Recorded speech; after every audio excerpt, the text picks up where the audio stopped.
Hey,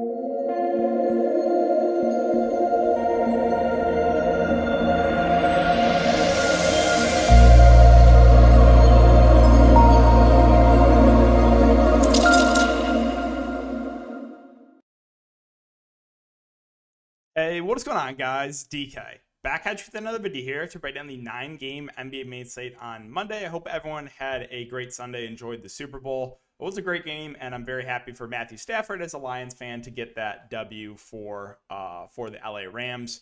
But if you guys are new to the channel, welcome. My name is DK. I make content for daily fantasy sports, for Prize Picks, and for NBA Top Shot / NFL All Day. If you're unable to watch these videos, I do upload on Apple Podcasts. Link is down below. And premium content off of that for patreon.com.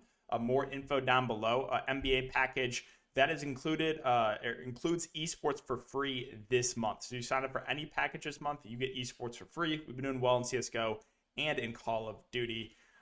And guys, the sponsor of this video is, as I mentioned, Prize Picks. So Prize Picks is a player prop site where there's a lot of different ways you can play for NBA. You can take over-unders on three-pointers made, on fancy points, on points, rebounds, assist.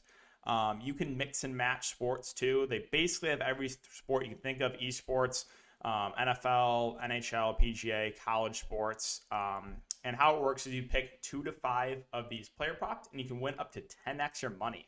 So if you guys want to give it a try, you can sign up and use my code DKDFS for a 100% match up to $100. So that basically means that if you deposit using my code, if you're a new user, $100, that's a free $100 to play with on the site. All right, so guys, before we get into the players and the prices, let's take a look back lineup here from the early. Again, it was a 2-game slate on Sunday, but I almost had a takedown here. Again, didn't go crazy. But Karl Anthony Towns' massive foul trouble held me back. If he didn't get in severe foul trouble, I would have had a shot definitely to take down. So, I went to basically stack the second game. So I used Marcus Smart in the early game, and then I just full stacked Minnesota, Indiana. So I used Halliburton from the Pacers. I used Hield from the Pacers, who shot like awful. I used Brissett, who almost went for 50 fancy points. I used Jalen Smith, who went off, and then I ran it back with Cat, with Ant-Man, who I finally got right. I think this is the first time literally I've ever gotten Anthony Edwards right. And again, Karl Anthony Towns, who got in severe foul trouble. But still a really solid night overall for me in NBA. Hope you guys, if you did play, hope you guys did well. And let's talk about this 9-gamer. So start off with Detroit and Washington. So 2 bad teams going up against each other. You would think this game should stay competitive. So Cade Cunningham, 7.4K. And in his first game back, he only played 22 minutes. Was kind of a blowout. You also had Killian Hayes play well off the bench, but I would assume in a competitive game, more often than not, we're getting like mid-30s minutes from Cade. So I kind of like him for GPPs, right? You don't go back too far to see the type of upside that he has. So I like him in this matchup against Washington, who don't play much defense. Now, Saddiq Bey has kind of turned a corner of late. He's been putting up pretty consistent games, even with Cade Cunningham in the lineup. He's been outperforming Jeremy Grant, so I'm fine with him in the mid-range. But again, it's not like you're getting him at a great discount. As far as the centers go, Stewart and Kelly Olynyk, neither really stand out to me. Hamidou Diallo moved back to the bench. Now, he still had a solid game off the bench in 27 minutes, so he's still playable in a GPP setting. Don't think I get to anyone else, though, on Detroit. Also, Marvin Bagley, not listed in the injury report. So we'll see, how the Pistons are going to use him. I would assume they're going to use him. I don't think he starts, so if you want to take a dart throw on Marvin Bagley at almost mid-price, I think that's totally fine because Bagley's actually pretty good on the offensive end. Moving on to the Wizards. So again, my boy Kyle Kuzma, right? He with Beal out for the season, with no more Dinwiddie, he's just doing everything for the team. So Porzingis is still not ready to play yet. So we're going to get probably 35 plus minutes of Kuzma. And again, he has triple-double upside. He went for triple-double 2 games ago, went for 22, 8, and 7 last game. So I still have no issue paying 8.6K for Kuzma. As far as the rest of the Wizards go, so we have Thomas Bryant at 4.5. The issue is they're not playing him huge minutes right now. He's only playing around 20, which makes him more of a secondary play. Kind of the same with Rui, right? They're both playing like low 20s minutes, and for some reason they're closing with Anthony Gill. I don't know why. As far as the guards go, so Neto probably starts and plays, 25 to 30 minutes. You also have Ish Smith that should get the backup run. He played 20 minutes last game. Both the guards are firmly in play. We know we're going to get around 30 minutes from KCP. He is score independent, but this is a revenge game narrative if you guys are into that. And Corey Kispert had a really big game last game. went for 33 fancy points, did shoot well. Normally kind of score independent, so my only issue with Kispert, I think he'll be a little bit over-owned here. And then Denny probably sees 25 to 30 minutes off the bench. We've seen 32 and 28 from him last couple of games. So a lot of like playable options on Washington value, but I don't know if there's one guy that really stands out more than the rest. Sacramento and Brooklyn. So the Brooklyn Nets have really been struggling, and we know Sacramento doesn't play much defense. So this game should be played at a pretty fast pace. Sabonis at 9-7. I guess the only downside I'll say to Sabonis is he's not playing like 38 to 40 minutes like he was to the Pacers. He's played 33 and 34 minutes for the first couple games. So he can still get there, but like I'm going to feel a lot better if he plays 38, 39 minutes. Now, De'Aaron Fox, the minutes have been there for him. 36, 38 minutes. Kind of had a letdown game last game, but didn't really do anything in the peripheral stats department. Still like him here. I think more of a GPP play, though. But Harrison Barnes, 6'7", kind of indifferent on him. We did see the minutes tick down for Davion Mitchell. Only played 20 last game, which is a little bit concerning. Holiday probably sees 25 to 30 minutes. Again, fair value. Now, Mo Harkless, surprisingly, he's played really well. Played 30 minutes last game, went for 30 fantasy points. I'm okay with him for value. Surprisingly, he's played pretty well this year. And then Jeremy Lamb, if he plays, you can go to him in GPPs. If he misses, DiVincenzo probably sees around 20 minutes and is a viable large field tournament play. Now, on the Brooklyn Nets side, there's a lot of question marks here. But yeah, KD, Kyrie, Ben Simmons all out. So a lot of question marks because we have both centers back here in Aldridge and Claxton. We also have Drummond available. We have Seth Curry available. So it's like, I just have no idea what the starting line is going to be. Could they start like two centers together? Like, could they start like Drummond and Aldridge? I think it's possible, right? Because this team needs offense right now. So I'm very curious what happens with the starting lineup here for the Nets. But again, they have four bigs, right? They have Drummond is a good point per minute guy, Aldridge good point per minute guy, Blake Griffin, Claxton not as good as point per minute as Drummond and Aldridge, but it really comes down to what they're going to do with that lineup. Like, are they willing to start two bigs alongside each other? So yeah, I want to see what Brooklyn does with that starting lineup. But yeah, Cam Thomas has played really well of late. He's had a couple of big games and blowouts, but even in competitive games, he's been playing over 30 minutes. So I think he's firmly in play at that price. Patty Mills has been a little bit disappointing at 4.8K. We also have another guard, Seth Curry, into the mix, right? Seth Curry, how many minutes is he going to play in his first game? How are they going to utilize him? So just a lot of question marks here for the Brooklyn Nets. I think that makes them a good tournament team. James Johnson also questionable if he misses. That's, probably some more minutes for some of these bigs to go around. Maybe we see some more run from 3.5K Bruce Brown. So, Brooklyn is a team that I don't know what to do right now because there's a lot of question marks. And again, I'm going to wait to see what they do with the starting lineup. Thunder and the Knicks. So, last game, they rested Derek Favors, and really their only big was Isaiah Roby. They put him 24 minutes. They played Baisley, the backup five.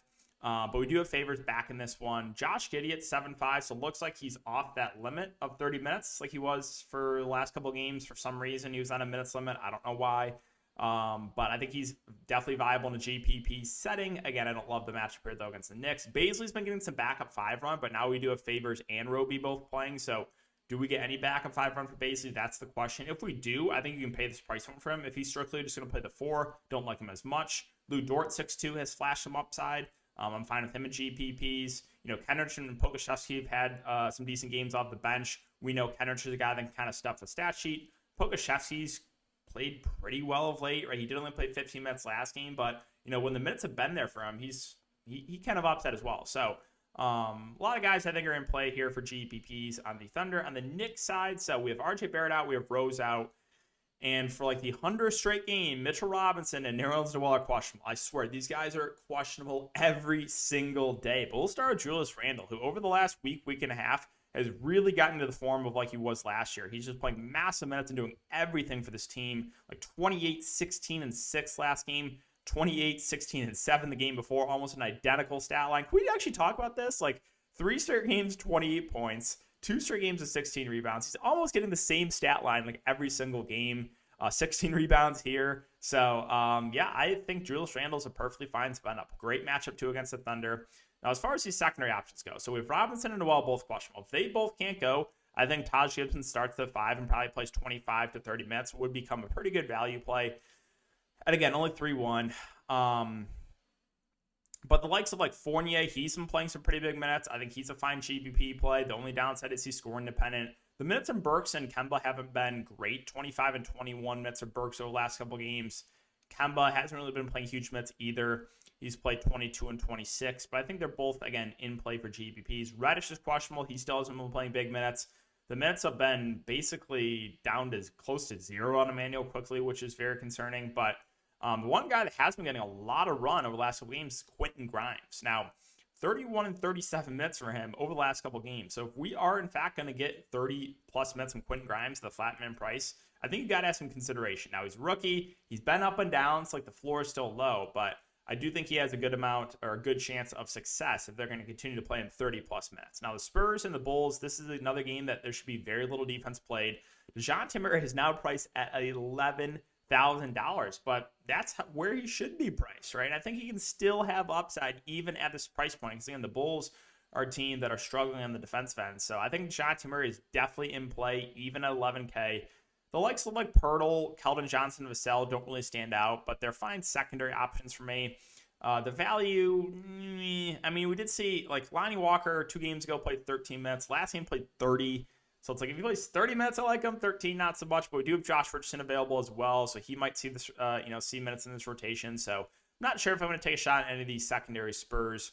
On the Bulls side, so we know Levine's out for a couple more games. So the likes of like DeRozan and Vooch, I think, look pretty good. They get a usage bump. Chicago just runs a super tight rotation, right? We're seeing like close to 40 minutes from DeRozan every game. We're seeing like 35 plus from Vooch. So I think both look pretty good. I like both the mid-range guards here too. Kobe White and Dosunmu, who are both playing massive minutes right now. 37 minutes last game for Kobe White with Levine out. And Io is just playing huge minutes, 42 minutes. I like both these guys in the mid-range as well. And Javonte Green is not expected to play, so I think the likes of like Troy Brown and Derrick Jones Jr. probably get extended run. We saw 28 minutes from Troy Brown last game. We saw Derrick Jones Jr. in his first game back play 23 minutes. So I think those two, even though they're not great point per minute guys, are playable if Javonte Green is out. Moving on to Portland and Milwaukee, so this game has some blowout risk, but if the game can stay competitive, I think like the main guys, like the starters at least for Portland, look decent. Like the likes of like Nurkic and Simons and Hart and Winslow are all in play for tournaments. If you think they can keep this game competitive, but obviously there's some blowout risk, and both these teams matched up about a week ago, and Milwaukee blew them out on the road. So again, Nurkic, Simons, Hart, Winslow all in play for me for tournaments. McMorran and LB kind of are splitting the minutes, but both seem priced about right. So more just tournament options than the Portland side. And the Milwaukee side, obviously, again, there's some blowout risk here, but if the game can stay competitive, you could see a big game from Giannis. The likes of like Middleton, Drew, and Portis are all in play as well. Portis had a massive game against Portland about a week ago, went for 51 in 24 minutes. So the secondary options are in play because I like the matchup. Grayson Allen feels priced about right. Keep an eye on the Ibaka news. If he's available to play, I would assume he gets the backup 5 run. If he's not, they'll probably go to Greg Monroe. Again, this is just a large field tournament play, but he should get the backup 5 run if Ibaka's out. He's been a good point per minute guy. And if the game blows out, maybe he plays a little bit more.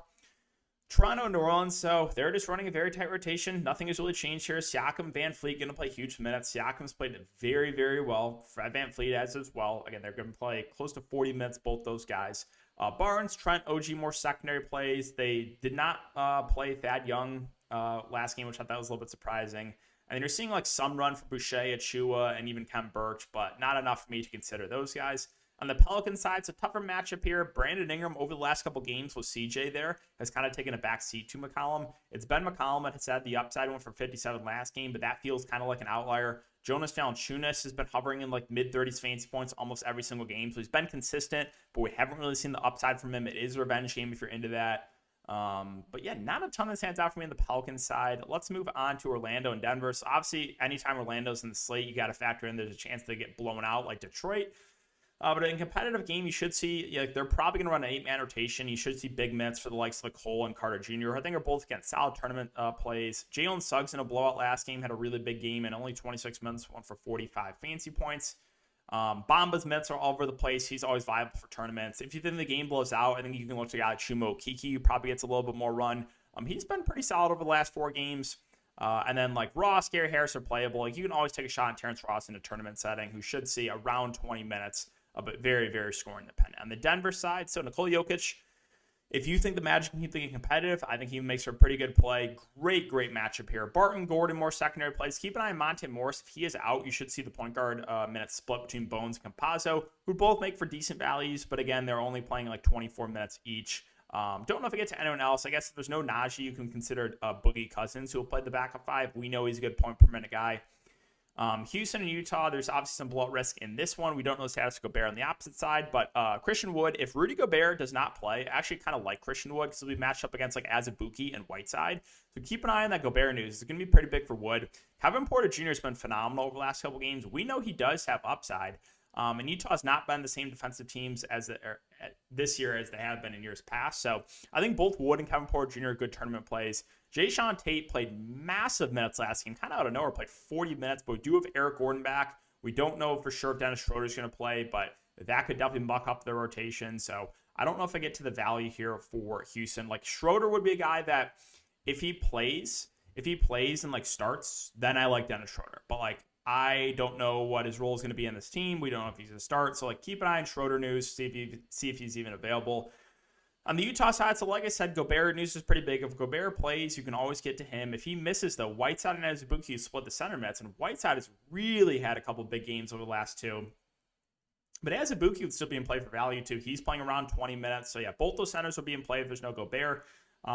Mitchell, the positive here with Utah is Quinn Snyder will run their starters big minutes basically no matter what, even in a blowout. So, I'm fine going to Mitchell in a good matchup. Secondary plays don't really stand out to me, though, for the Jazz. Let's finish up with Golden State and the LA Clippers. On the Golden State side, Steph Curry, you know what I'm going to say here. He's overpriced. Still his upside, though. Only in playing for tournaments. I think my favorite play in Golden State once again is going to be Klay Thompson, who's been playing around 30 minutes a game.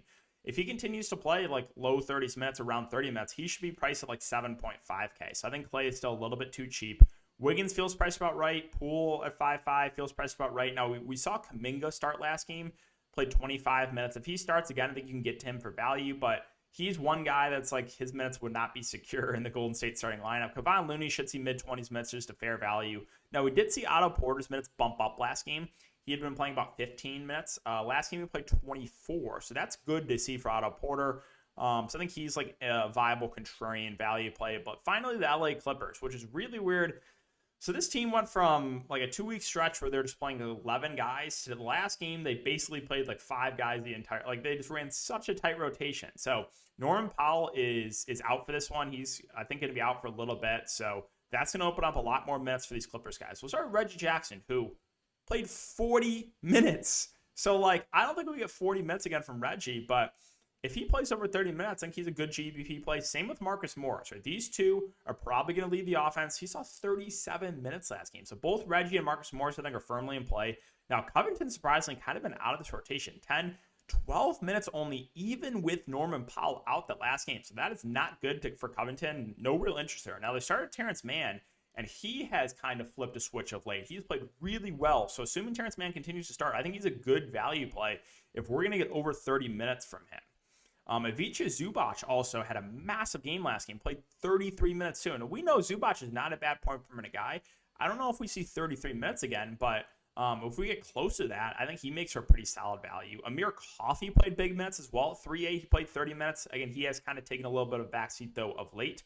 Rodney Hood did not play. Nick Batum played like around 20 minutes. And we also have Luke Kennard questionable, who... that could open up a couple extra minutes for some of those secondary Clippers guys. And Hartenstein probably plays the backup 5 and plays, 10 to 15 minutes.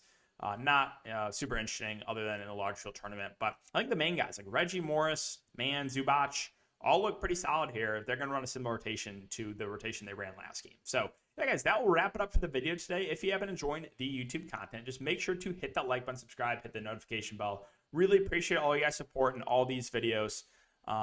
Thanks again, and I will see you in the next one.